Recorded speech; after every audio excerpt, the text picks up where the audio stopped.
Hello and welcome back to the Mosk Pod for our fifth ever episode.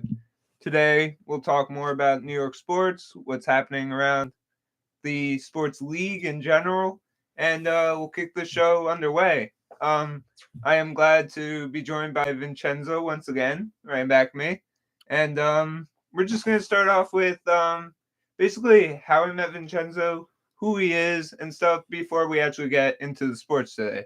So, Vincenzo, it's great to have you back on the show. I'm excited to be back. Sorry for my long absence, like 4 weeks straight, but I'm back. It's okay. It's been a crazy few weeks in general with the weather change, and I'm sorry we had to switch to Thursday for you all viewers. And Vincenzo himself, I had to let him know pretty late. So but luckily he was able to make it. Last week we had Tuesday at 10 a.m. because of the Monday schedule with President's Day and all that. So it was switched up a little, but we should be back next week, as I've been saying. But no, we should for sure be back regular time next Tuesday. So stay tuned for that. But Vincenzo, do you want to explain like a little bit how we met, who you are, stuff like that? Yeah, sure. So, me and Ethan met on a mission trip here held at Iona. We were fortunate enough go down to Brownsville, Texas, and help the folks coming across the border and engage in some community service run by the Catholic Church. Run by Sister Norma and run by all the Christian Brothers of Edmund Rice here at Iona. So that was like my first actual activity at Iona and like getting involved. So, and I never been to Texas, so I wanted to do that, and I was lucky enough to meet Ethan and a nice crew of people, and it was a blast. We had a great time. We served under God at Edmund Rice and the Christian Brothers here at Iona, and it was a great experience. It was an immersion. Um, yeah, something that I was glad I experienced. So yeah. There you go. And I've explained before on the show. For me, it was definitely life changing with all meeting everyone, helping out the community, all that. It was pretty hard to watch at some points, but we got through it. We met each other. And we're all good friends now. I would say. Shout out to Julie, Olivia, Sam, and Lauren. If you're watching, thank you for making us like really comfortable and the trip overall. So thank you for that. And yeah, so I'm gonna move on to sports right now. Yeah. With the Iona basketball team's overall clinching, pretty incredible. It was like the same day, like within a day or two that the women's clinched, and then the men's the day after. It was great to see them celebrate after I think Ryder lost, and the men's knew they had won the MAC, so pretty good. They get to skip that first round and then move on to Atlantic City and start MAC play there. So it's pretty good. Congrats to Billy Chambers, the women's basketball head coach here at Iona. Seniors Juana Camilleon, uh, yeah, Kate Major and Kensia Theas, the three major seniors here. We'll miss them dearly. Luckily, they still got that one home game today at the Hines, right outside where we are right now. And this weekend, their last game before they head to the MAC in Atlantic City. And then for the men's, same thing. They clinched on Sunday. It was Rick Pitino's squad, legendary coach, all that stuff. The seniors doing their thing. Um, the new additions with Danish Jenkins, Walter Clayton, all that stuff. They've taken major steps, so it's been great to see. And Vincenzo, what have you seen from the men? Do you think they can go like really far in the MAC? I definitely think they can go far, and I definitely think they can win the whole thing. I mean, they've shown that they can beat anybody in the MAC on any given day. Um, and yeah, I mean, their record just shows for it as well. I mean, they're gonna be tested in Atlantic City. You got some good teams in the MAC now. Like, I mean, St. Peter's was the team last year, Incredible. and now now they're like a few games under 500, and they're looking. Well, they lost a lot of pieces, but And they're coaching too. I think it was Holiday or Halliday. He went to Seton Hall, yeah, so yeah, they yeah. lost him He too. went to But his alma mater. yeah, But yeah, I think Iona is gonna win this MAC title. That's my prediction, and punch their ticket to March Madness. A place they haven't been in. It's been 2 years, I think. yeah, Yeah, it it's feels been. like a while though Yeah, it feels like a while. for them after winning the 4 or 5 years in a row the MAC. So Hmm. it feels like it can happen with the young talent, the old Hmm. talent, whatever it is. We have a great squad out there. I think we can do some special stuff. So Yep. we'll see how they perform when it comes down to it. Feel bad that Quinn Slazinski is still in crutches out there. Yep. Uh, I hope he comes back, but Hmm. it's Hmm. looking doubtful. Hmm. Um, but yeah, overall the team's great spirit, really positive right now. They're playing great basketball. Look forward to what they can do in Atlantic City coming up. Hmm. Um, so yeah, moving on to spring training. We got the Mets and Yankees now. The New York teams, obviously. Um, they're they're going through their spring training. This is the first week so far. We've seen some good stuff, some bad stuff. Stuff we want to see in spring training. Who can we play during the regular season? Just testing everyone out, seeing how they perform, all that stuff. Any like standouts you've seen from Mets or Yankees so far? Um, I haven't. I don't know. I haven't really been following that much of spring training. I've been following the pitch clock Oh, and yeah. what the analysts have been saying about that and what the players have been saying about that. I think that's pretty interesting, and it's cutting down a lot of like dead time on the games and Yeah. just speeding up the game of baseball, which is great, to be honest. And so I'm loving the speed clock. I mean the pitch clock. They call Mm-hmm. it the speed clock. Yeah. But I'm interested to see how Senga plays for the Mets. Singer. Everybody's been talking about him, and I mean, I really want to. I mean, I'm a Yankees fan, but I really want to see the Mets, do something in the playoffs. It's been like I feel bad for the Mets fans, man. Like It's crazy, every man. year Yeah. they have such a great roster, and they just never do anything with it. So, and this year they have an even better roster with Verlander, and they have Senga, and I mean they couldn't land Correa, but still they got a good hitting lineup. So we'll Yeah. see. I feel like last week the sleeper pick was the Phillies, sort of. And Yeah. this year it's not so much a sleeper because they got the Trey Turner's edition, all that bullpen help, Yeah, all yeah. that starting pitching, Mhm, the players back, whatever. mhm. They got veteran help too. It's gonna be tough division for sure, with the Braves always performing at their top level. Yep. I do look forward to Senga. I hear he has like a 2 or 3 pitch special. Um, I hope he can convert that. And adjust to the major leagues pretty quickly with those Mets. So I look Mhm, forward to that. The addition of Verlander again. mhm, Quintana didn't look great the other day. He mhm. actually pitched for the Mets in spring training. I think it was yesterday or 2 days ago. He gave up like 5 runs in 3 innings. Oh, Not too good there. oh, But he's a veteran. I think he'll figure it out. But it's always a safe addition there. Your middle of the order type of guy who's been around for a little while, uh-huh. experienced the playoffs. So Mhm, um, and I've seen with the Mets, there's this guy Ronnie Mauricio, this really young guy. He already has 3 home runs and doesn't really get any playing time. So wow. he's hitting the 400 foot, 450, whatever. He hit 450 the other day, so it was demolished. And then I think you got with the Yankees. There's this Jason Dominguez guy. Mm, Um, I think he had bombed the other day. He mhm. looks pretty talented, and then all the veterans are back. They always got a chance of making it far in the postseason. Yep. It's fallen short the last couple of years, but with Judge and Stan LeMahieu, Rizzo, Yeah, Torres, I think they can make a run. Would you yeah, say? yeah. I mean, I think they're gonna make a run, but if I'm being honest, I don't think they're ever gonna win a World Series with Aaron Boone as their manager. I'm just being blatantly honest.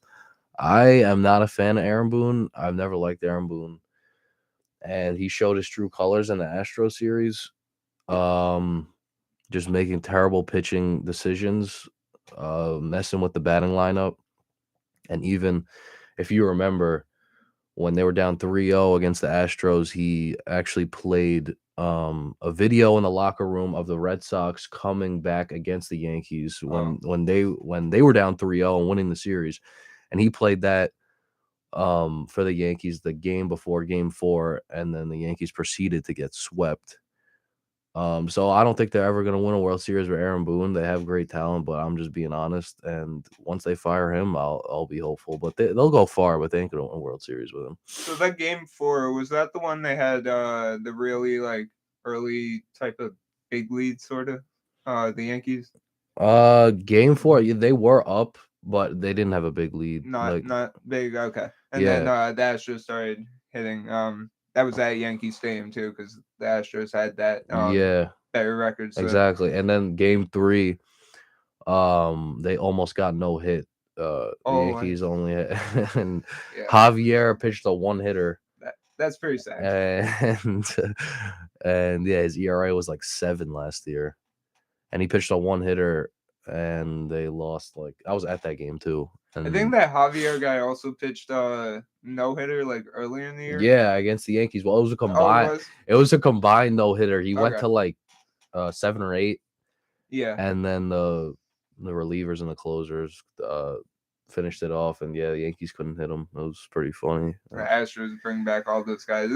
It's going to be kind of scary, I guess. Yeah, but I don't know. No, I understand what you're saying. I mean, we'll see from the start. I look forward to April, where all those teams start in the regular season, and just seeing how they perform from the start. I think that's key to building up, your record, and then positive vibes in the clubhouse, all that stuff. So yeah, overall, I think just we'll see the teams get back in rhythm right away, and there's high ceilings, so but I understand that postseason's tough. Mets have been through some downfall over the years. Really hyped the last season, and then just fell short the last moment. So with a stronger roster, I think that there's some good things that can come out of there. So we'll see though throughout the year. It's really gonna. I'm really gonna see something from the start. To really see how the season flows and all that. But moving on to the NBA. Knicks and Nets, they played, swip-swap games. I think they both played on Friday. Knicks play on Saturday. Nets play on Sunday. They both played on yesterday. Each other actually. The Nets were on back-to-back. Really not looking good right now. After their young rebuilt roster after the trades of Durant, Irving. They even traded Warren and Morris with those trades. So they got rid of those four, not key, but Durant, Irving, obviously, and Morris and Warren were pretty much fillers. I think Warren had potential, but he wasn't fitting right with the Nets. So with the Bridges addition, the Johnson from the Suns, both of them, Finney-Smith and Dinwiddie from the Mavericks. Nets really didn't do much else, but off that, I think they have a good young team. They looked like a good young team their first couple games together. Close losses, versus the 76ers, that one where Dinwiddie hit the shot. I would say pretty much half court, not quite, but it was just a tad late. It was it was pretty tough to take in because it was a great game overall. The Nets had the lead like most of the game, were in control, all that stuff. But I haven't seen great stuff out of them the last few games. Definitely, since the All-Star break when they fell by like, what was it, 50 at one point to the Chicago Bulls. This is really bad. The Bulls, like, not the greatest team. They're good, but not the greatest team out there. They have been hot of late since acquiring Patrick Beverly. I think Yeah. I don't know if he's made a difference on defensive sort of being just there as a player. Um, he's a tough guy to play against, sort of. But Chicago, they've been 3-1 their last 4 games, so it's it's it's on the uprise for them, I guess. Really, the Eastern Conference, just like the Western, is packed. So a couple losses, a couple wins are going to move you up, move you down, whatever it is. We'll see what they do, but I'm not worried about them. For the Knicks though, they've been really on fire. There's nothing else to say about it because they're on the 6 game win streak that started before the All Star break. They got Robinson back after the All Star break. Really helps on defensive end, the rebounds, the blocks, everything. To add to Randall's incredible rebounding skills, scoring skills. Um, Brunson turned it on yesterday. What was a little cold the last few games, but he turned it on yesterday versus the Nets. 39 points, whatever he got, and then Barrett continues, stays solid, not great, but can they keep that momentum going the next few games? What have you seen out of the Knicks the last few games that have gotten them on this win streak and you know really positive vibes? I would say even since acquiring Josh Hart, right? Yeah. He's been a great addition. Yeah, I think the chemistry's there between the Villanova alum. You got Jalen Brunson and Josh Hart. But yeah, I don't know. I think they just finally put it together. I think what you said before, Mitchell Robinson coming in because he's key. He wreaks havoc in the paint, and he could like lead the league in blocks if he was like always healthy and whatnot. But unfortunately, he's not. And but he's back now, and Mitchell Robinson has made it. I always loved Mitchell Robinson. Them throwing up lobs to him coming off the pick and roll, all that. So he's made a difference. But yeah, Brunson, I mean, Julius Randle, if we remember what all the Nick faithful were talking about last year on trading him, wanted Ridiculous. him traded last year, and now he's an all-star, maybe an all-pro this year. He's really carried this team some games. I know against the Celtics earlier on in the year, he like basically won him that game. And then Brunson, he's been consistently like very good. So they have a lot of guys just now like just stepping up in the scoring role.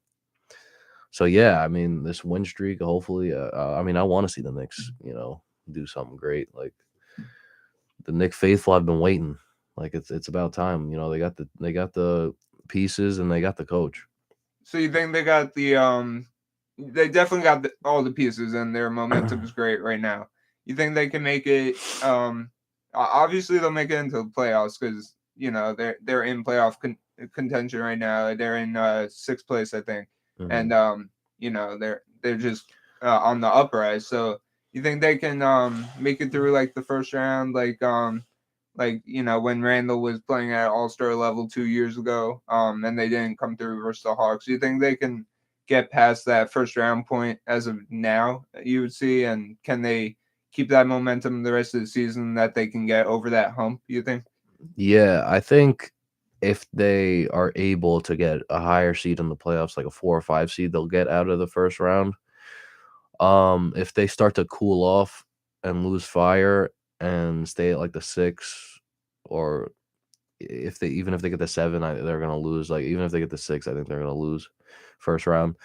But they just got to keep winning and get either the 4 or the 5 seed, and I think they'll definitely make it out of the first round. But then, the 4 seed will play the 1, right? They'll either play Milwaukee or the Celtics, Yeah, that's gonna and be tough. that's the second round out. That's gonna be tough for them. So Yeah, we'll see. yeah, we'll see. Again, they can fight with the best of the teams. So, Yeah. but when it comes down to playoffs, can they perform under pressure? I guess we'll see with that. Um, they're definitely more improved. Everything with Brunson addition now, Hart, the Villanova, like you said, the Villanova connection down there. I think they can definitely make it a deep run. Do you think it matters that the Knicks have a better record on the road than home, or will the home help them like when it comes down to playoff time? That's an interesting stat, because if they do make it out of the first round and they play one of those top tier teams, I feel like that could really help them, like on the road, like when they're going to, a pretty hostile environment like Boston. Like they won at Boston earlier this year, and like when everybody was playing for them for the Celtics. And so that's an interesting stat. I think that definitely can help them in the second round if they advance. So yeah, to answer your question, 100%. Okay, just like Boston though, New York can get very hostile. Yeah. And I think it can help them either way. I think they have a good enough team that they can get over certain humps for now. And Mhm. make it farther than like usual. But just making the playoffs is important to them, I think, and Mhm. performing as best as they can, showing fight, going into next season even. With bringing back everyone, probably momentum going. I think it will be good for them this year, specifically, but in the future also. Um, so we'll see how it goes, but for now they're looking very good, and everything's on the uprise for them. Just moving up in the standings, the really close standings, all these wins just helping them like majorly, and for the Nets, on the other hand, I know I hit them up at the start of this, but they've been really on the downfall right now. They're really missing like a key player that can perform in the clutch, I would say, because they've actually taken leads some games, really big leads like 15 or 10, which is big to them, and they lose of late because they don't have like a veteran to get them key buckets and stuff like that. Bridges is great. That one game that he scored 45. He scored like every bucket. He had the ball. He shot three, whether it was going in the paint, just jump shots, getting fouled, shooting free throws, got him up there. He looked like the best player in the league that game. I think he can have games like those. He's a little inconsistent right now, but I think he can be our best player at points, and then like probably have a down game every now and then. It's whether he can stay consistent or not. Johnson has been on the uprise again. That's Cam Johnson, who we got from the Suns in the KD trade. Johnson scores like 33 last night, 20 the other game. He's been having good games. Is that going to get them over the hump though? I don't know. With Dinwiddie, just he's pretty inconsistent right now. I find he's always searching for fouls Mhm. as a point guard, and he's not getting those calls. I think he might want to pass a little more if I'm being honest. But Yeah. he's like forcing up some shots there. He's a great player though. He's on the uprise again. Playing next to Luca, he did uh pretty good. Even during Luca's absent games and stuff like that. So it's a good young talent. I, I don't know. Yeah. Is there like a little Well, pressure under him right now? I don't know what's going on with him, but yeah, like going back to what you said about Dinwiddie, him searching for fouls. He's not that player yet. Like the NBA has that like hierarchy of players who get the calls and all that. Like Dinwiddie, like he's not that player yet. Like you got Luca. If you watch Luca, he's complaining literally after every bump, after like every like fadeaway, after every drive. He wants a call and he usually gets it. LeBron hasn't been getting the calls this year, which is like kind of weird, like here and there in the clutch. yeah, But the Boston game, yeah, you're right, yeah, where he but got slapped on yeah, the yeah, but arm. he usually gets most of them during the game. There you go. But Dinwiddie, in this league, you just gotta like cement yourself and just be like recognized as a great player and always like complain too, because that's how you get the calls in the NBA. So yeah, Dinwiddie, you gotta you Step gotta it you up a gotta little. be patient. It's Yeah, it's a process. and Um, you think he can be a future All Star? Like if he like thinks about the game a little. yeah, I I don't think Timothy, I don't mean to be letting you down here, but I just want to see some good stuff, Yeah, good basketball. So yeah. I think he could definitely be an all-star, 100%. But the thing is, he has like so much young talent around him, so the scoring is going to be spaced out every game, and there's going to be a bunch of guys who want their piece. Um, you got Mikal Bridges, who's really good on O, really good on D, like a really good perimeter defender. mhm, Um, you got my guy from Michigan State, Cam Thomas. He's good. there you go. He could score. 40-point game, 3 games in a row Yeah, off the bench. yeah, One started, but yeah, exactly. So there's a bunch of guys on that team that are gonna want their piece, and Cam Johnson too is actually he can score, he can shoot. he's solid. He's Yeah, solid. he's a good shooter. So it's gonna be. I think he'd be an all star, but it's gonna be tough because the scoring is gonna be spaced out with that team. And with the rising stars, all that stuff, just getting better and stuff, it's gonna be hard for a lot of players to make the All Star team, as we saw with like Brunson with the Yeah, Knicks this year. that's true. He's performing great, and he didn't make the All Star team. I was a little upset about that because I'm not the biggest Knicks fan myself, but for him, I thought he was performing at a high enough level to um be an all star, definitely all star caliber. The way he's playing, I think if they rethought that out, but yeah, he would have definitely been that last spot, but you know, like he probably could have made it over Siakam if we're being honest and all Mm, that stuff, but true. you know, Harden too didn't make Harden him. Yeah, Harden was weird, yeah, because he's playing like he's been playing he's been playing a lot better a lot recently. better, Yeah, yeah, and all those assists and his overall game is like it, he's just playing his game at the regular pace. He gets all those assists, all those rebounds, all those points. It's been incredible, and sort of like Jokic numbers some nights, and yeah. he's definitely all star caliber. So I was a little upset for that. For Philly fans there. I know you're a Philly fan yourself. With the Hmm. Eagles, but uh, you know, just overall with that, there were a couple snubs out there that I Yeah, thought could have made it. Wish they had those extra slots that they could have added them in, but you know, the Nets, just overall, they've been like I said, with the leads early on, they've been giving them up, not clutch enough. Just overall, even the game winner from Trey Young, controversial. He might have traveled, but he might not. It was too close to call.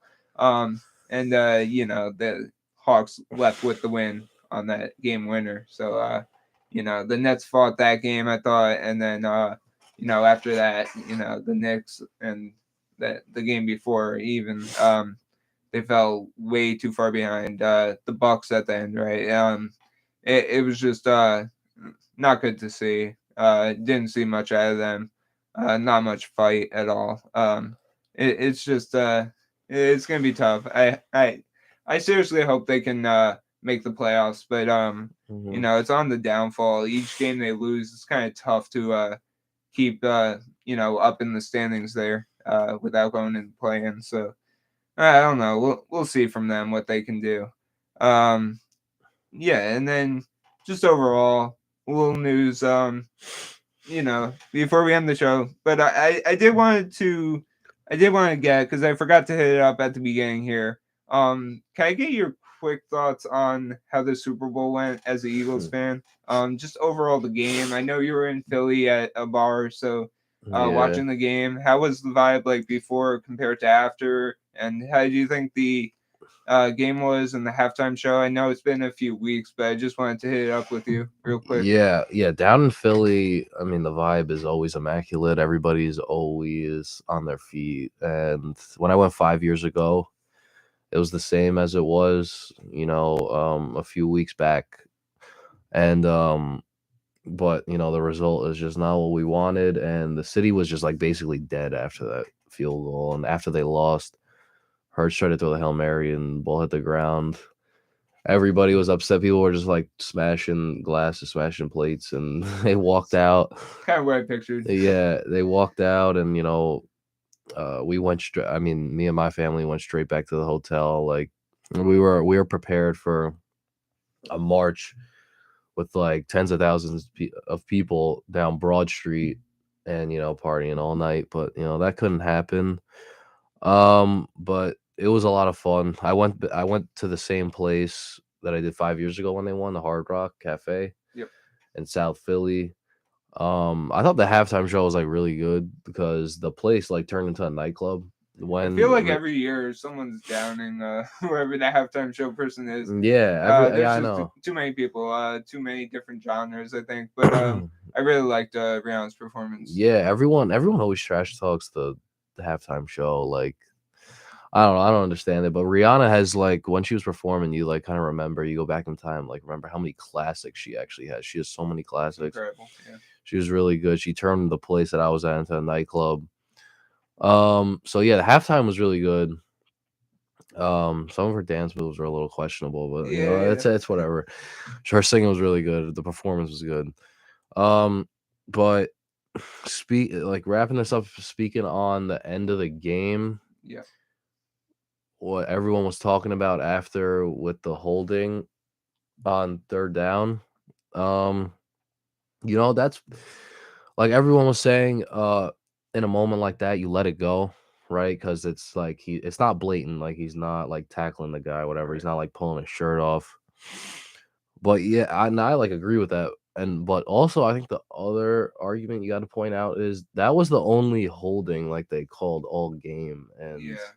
No, I did realize I that. I don't understand. Like all players want is consistency, and I don't understand how you call that and then you don't like call the other ones during The rest of the game. Yeah. like the duration of the game. Hmm. Like I don't get it. Like that was a little weird, calling it in that moment because all players want is consistency. So that's why everyone was like up in arms about it. Like they the refs were letting them play the whole game, and then that play to basically decide the game, they're not going to let them play.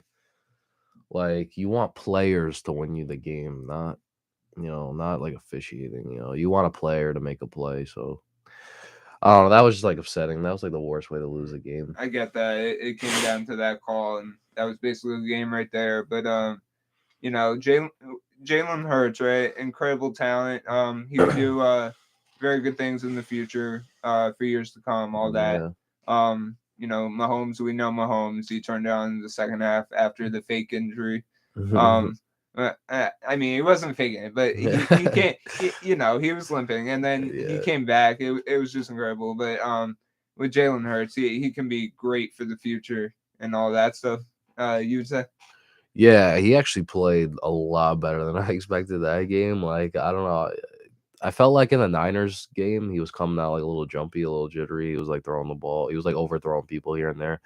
And I thought that he was kind of gonna like start off that way during the Super Bowl, but he just didn't. He was hitting like every throw. And the incompletions he had, most of them were just like throwaways when the play wasn't there. So he was like hitting every throw. His runs were really good. He played so well. It's just their D just couldn't It do was much. tough. Both teams came out really strong, scoring right away. I think it was 7 minutes to go in the first, and they both had scored already. Yeah, It was pretty insane. I would say pretty good game overall, though. yeah, yeah. The game was great, and the ratings were up again. Like the ratings were like the highest it's been. Like, well, last year the ratings were like the highest. It's almost like ever on CBS. It was on CBS last year, I think, Okay. or yeah, NBC, and it was like the highest rated TV program in like 40 years last year, and then this past year, it kind of matched those ratings. So it was a great game, tuned everybody in, and we just saw like great quarterback play. Like the quarterbacks were just playing out of their minds, and Mahomes going to be the next uh greatest quarterback ever. I think he Hmm. might pass Brady. No, he might. He might. It's a Yeah. bold prediction, but like it's not really that bold to be honest. Like Mahomes is, he's done a lot more than Brady has at this age. So Yeah, and still young there. yeah, Incredible talent. Yeah, and it was a great game, great for the viewers, everything. I had to do my homework, but because I have an advertising class here at Iona. Oh, I had to write down some ads I liked and some I didn't. It was kind of a ridiculous homework because after that we were all on Zoom and then we just typed in whatever we wanted for what we liked and didn't. But that was my homework for that game. It was kind of ridiculous at points. The ads weren't too good overall. The usual. They've gone down the oh last few yeah, years. yeah. It's They're pretty just like, ridiculous. yeah, I know the jokes are just terrible now. It's redundant and all that stuff. So yeah, overall, great experience there, and look forward to. We have to wait a full off season, all that.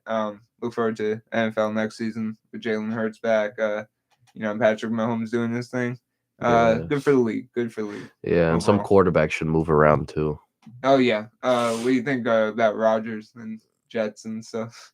Yeah, I don't know. I heard something that the Jets weren't gonna pay him what he wants. Like they're not gonna pay him all the money. So, but the Jets do have a lot of cap space, and they do have the money to pay like a big time quarterback. So, if it's not Rodgers, I understand that because he's old. Yeah. And so I think Lamar Jackson, they need like the Jets like need to go after something like that. Like they need to try at least. And if they don't get it, they don't get it. They don't get him. And then they could like they always have like an option with Derek Carr. He's like a safety, so he's not bad. I mean, their defense is what's gonna carry them, but Hmm. a good quarterback can actually take them far in the playoffs. Like I think because their defense is that good. So You think a change in coach too? with the Jets, Yeah. like changing the head coach. Yeah, the head coach. Yeah, some people are saying that. I mean, I like him because he's a passionate guy and whatnot, and For sure. people were blaming Zach Wilson's performance because of him, his like play calling. Hmm. But to be honest, I think Zach Wilson's horrible, and Yeah, no. I I agree. never thought he had what it takes for the NFL. You could see him miss like easy throws if you just watch him. He misses throws all the time. Um, yeah, he can't put up any points. He literally put up like 3 points against the Patriots. Okay, that's tough because it's a divisional game. Put up 3 points against the Jags. Like you can't blame that all on play calling. Like he can make something happen. He's got good receivers. Yeah. I don't really see him playing. I mean, he might get another chance, but Yeah, I I don't don't. know. Number Uh, 2 overall pick. yeah, That's not good. That's a bust right there for the New York Jets, man. really a bust. Yeah. Fun fact, I actually know he lives near where my grandparents do live. My grandma actually now, but Oh, he really? lives right near them in New Jersey, the Essex County area. So up there. You know, Oh, okay. but yeah, no, not a great quarterback. No. And like you said, number 2, really like a bust in there. Yeah. So just before we wrap up today, just like a bunch of news I want to update you on. So we got the Celtics and Sixers actually faced off earlier in the week, probably the best marquee matchup uh you could argue of the year. And it came down to the wire, back and forth. Celtics in Philadelphia. The Sixers took like a few possession lead. It didn't get that far at points, but you know, they the Celtics fought back, then the Sixers fought back. It was back and forth like that. Then when we came down to the end, it was down to the final possession. Tatum came up the court. He didn't have a good game or a great game overall. But he's clutch. So he hit that 3-pointer, the step back with like 1.3 seconds or something. Hmm. Philly took it in. And Embiid had the ball. He shot it from like 3/4 or even further court. It was incredible, and he actually got that in. But at first I thought it was good. But after the replay, it was obviously late. But it was just incredible game, incredible shot. It's funny how it came down to that moment. And that marquee matchup lived to the hype it was. So that was a great game. We saw Lillard the other night score 71 points. tying Mitchell for the season high um, in points. The impressive thing was with Lillard this game, he did it, and the game did not go into overtime. Hmm. So I thought that was impressive. The Mitchell one, I think it went into one overtime, and that was incredible itself because he just kept shooting and kept making. It's what you gotta do if you're scoring 71 points. Lillard was shooting his threes, and even he had a poster dunk too in Hmm. that game. So it's pretty incredible what he was doing throughout it. Um, we got KD with his Suns debut last night. He scored 23, really helped Booker out, CP3, and all the rest of the guys there. Great team, finals potential, championship potential. Uh, we'll see. This was their first game together, and they look pretty good, I would say. Um, with KD in the lineup and everything. Yeah. Just staying that consistent. Hopefully, he stays healthy, right? So not those playoff time injuries that Yeah. he's had in the past and all that. Suns can be the best team in the league, and like I said, finals championship contenders. So um, with the best of them for sure, with their big three, big four, whatever you want to call it, or big two, whatever you want to call it. The best, one of the best duos with Booker and Durant, and then you had CP3, Aiton, and the rest of the role players and those guys. The addition of Ross and Warren. I don't want to take that lightly because they played at high levels before themselves.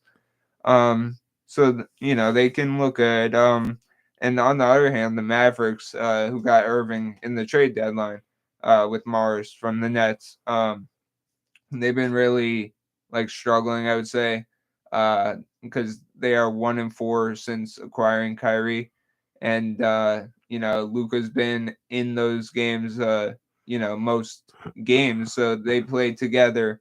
They can be the scariest duo, but can they, keep that, positive vibe, start a win streak? They're right now in the seventh seed, if I'm not mistaken. So right now they would be in the play-in at home. If they win that game, they move to the playoffs right away, as the seventh seed. And with that, yeah, can they keep that winning streak? Can they start a winning streak? I would say because right now it's not looking good. I think they can because you have Irving, you have Doncic. They can get it going at any point. The one thing with them, they have no defense. So that's kind of a downfall in there. Uh, what have you seen that like the Mavericks at recent? Can they get over that hump into the playoffs and perform well in a few rounds there? Yeah, I think they get in the playoffs, but the West is kind of like jammed up. Like there's like a log jam at like fourth place. Like there's like a bunch of them. I mean the Kings are like starting to play like a lot better and whatnot, which is actually like very surprising. But And they're the longest drought, by the way, in the playoffs. They haven't made the playoffs oh, in like the longest time. okay, yeah, but there's like a lot of teams trying to come in. Like the Lakers are trying to come in, and they look good actually. The new look Lakers. But there's like a lot of teams that are like 2 games over 500, 3 games over 500, and then like right at 500. So I don't know. I think the Mavs will probably make it in, but what I'm seeing from them is just in the clutch time, like them not knowing who to trust. Like you see, I remember like one of the first games they had like in crunch time where they needed a bucket for somebody, and Luca and Kyrie were literally like just playing like hot potato with it and just passing it back and forth. They didn't like neither of them wanted to shoot it. Um, so yeah, I don't know. They just haven't learned each other's game yet. Um, I mean, it's not like Kyrie's playing bad. Like he's playing well. It's just like they've never played defense. Not at all. They've always let up a lot of points, and this year again they're letting up a lot of points. They're blowing leads.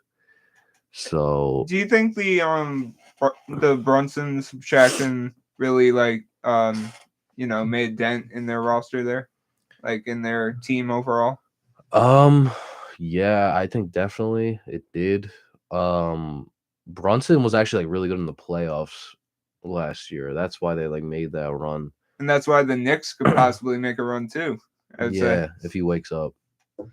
And so yeah, definitely you're right about that. Like when they get in the playoffs, they're not gonna have like a guy like Brunson, helping them out. And we'll see how Kyrie performs in the playoffs too, because last year he was kind of off. And then just a few more before I wrap it up. We saw the second highest ever scoring game in NBA history. 176, 175. The Kings pulling out the victory over the LA Clippers. That was pretty incredible. Kings momentum there. They kept battling from behind there. For hockey, I just wanted to hit up really quickly. The Rangers, Devils, and Islanders are all packed in that metropolitan division, so their chances of making the playoffs are really high. And the Rangers coming off that overtime victory yesterday, I saw. The Mets and Yankees continue their spring training. They look for the players, how they perform and all that. And then since I'm from Connecticut, both UConn teams, the men's and women's, are on the uprise again. Really high potential for both of them when it comes to March Madness. So yeah, that's where I'm going to wrap up for today. Thank you for joining the Mosk Pod for this 5th episode early. Sorry about this Thursday morning. Should be back next Tuesday at 9. And just let me know your thoughts. Leave a like on this video. And we look forward to seeing what you think of our content today. Next week, we'll talk more sports. And we'll get into all that stuff as we move on to our 6th episode on Tuesday. So love you all and have a great rest of your day. Yep, have a good one, guys.